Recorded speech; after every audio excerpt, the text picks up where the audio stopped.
With less than 2 weeks until Election Day, Kamala's calling in the reinforcements. Tonight, she held a rally in Atlanta with Bruce Springsteen, Tyler Perry, and Barack Obama. And she announced that on Friday, she'll be joined in Houston by Beyoncé. Woo! Baby! Talk about a get! The last time Beyoncé appeared on stage with a presidential candidate was Hillary in 2016, so things are looking good. It's in the bag. But don't get the wrong idea. Donald Trump has been bringing in some special guests, too. I have never in my life spoken at a political rally. I've covered a million of them for over 30 years, and I've never spoken at one, never thought I would. I can't believe I'm here.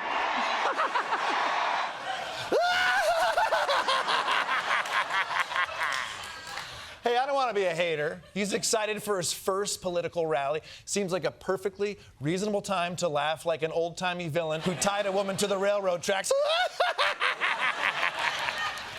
So let's hear what his argument is for electing Trump. There has to be a point at which Dad comes home. And when Dad gets home, you know what he says? You've been a bad girl. You've been a bad little girl, and you're getting a vigorous spanking right now. You're getting a vigorous spanking because you've been a bad girl. And it has to be this way. Okay, so this might be why you've never been invited to speak at a political rally before. You see, America, these Trump people, they aren't weird. They just know that Trump is a big, strong daddy that's coming home to spank us all. Totally normal stuff.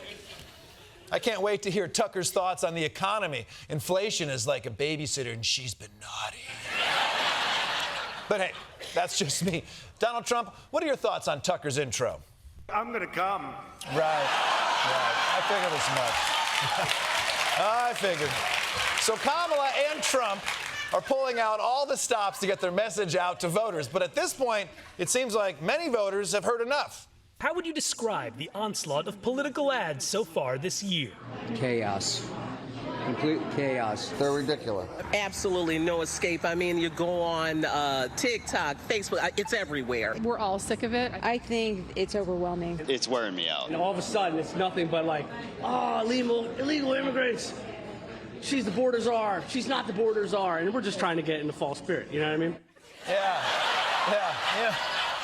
Look what you've done, America. You've ruined this man's false spirit. You've made him so anxious, he can't even enjoy apple picking anymore. I'm just kidding. Nobody really enjoys apple picking. Except for me, honey. I can't wait to go this weekend. Why would I want to sit on the couch and watch a football game when I could ruin my shoes to bring home 70 apples? I mean, we eat what, 1 apple a week? It totally makes sense that we'd bring home 2 years worth of apples. But with the leftovers, you can make an apple crisp. No one has ever made an apple crisp. My point is, there's a lot of political ads, especially in the swing states. I spent a weekend in Pennsylvania recently, and every single commercial break, it was Kamala Trump, on and on and on. I actually wept tears of joy when a Cars for Kids ad came on. And then one of those kids said, Kamala Harris wants to turn me trans. And I realized it was just another campaign ad. Jesus Christ. And it's not just that it's annoying. This barrage of politics, it's taking a toll on our mental health. A new poll from the American Psychiatric Association finds that 73% of people surveyed cite the election as a source of anxiety. 31% said they're fearful when thinking about the election. Now, a separate survey done by Pew Research found the majority of Americans feel exhausted when thinking about politics. Most said it made them feel angry. People's irritable bowel syndrome is flaring. That happens every election cycle. Irritable bowel syndrome? This election is so scary, Americans are literally shitting themselves. Although, we got some sufferers in the audience tonight. Although this does work as a convenient excuse. You can leave the bathroom at your friend's place like, sorry about the smell. Election year.